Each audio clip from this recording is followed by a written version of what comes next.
Tirnoqlaringiz sog'lig'ingiz haqida xabar bera olishini bilasizmi?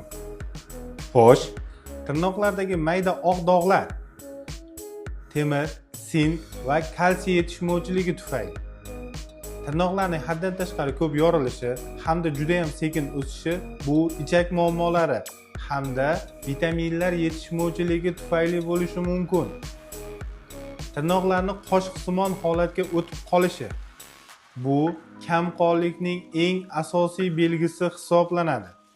Tirnoqlardagi mayda chuqurchalar hosil bo'lishi bu sizni bo'g'im yallig'lanishidan ogohlantiradi. Tirnoqlarning ikki xil rangga kirib qolishi bu buyrak muammolaridan darak berishi mumkin. Tirnoqlar markazida yorqin qora dog' hosil bo'lishi bu juda ham yomon. Bu melanoma bo'lishi mumkin. Tirnoqlarning ko'k rangga kirishi bu nafas olish muammolari, ayrim holatlarda yurakdagi og'ir o'zgarishlar tufayli bo'lishi mumkin hamda sizni zudlik bilan shifokorga murojaat qilishingizni talab qiladi. Yuqoridagi belgilarning qaysi biri sizda mavjud? Kommentariyaga yozib qoldiring hamda keyingi videolarni o'tkazib yubormaslik uchun kanalga obuna bo'lib qo'yishni unutmang. Salomat bo'ling.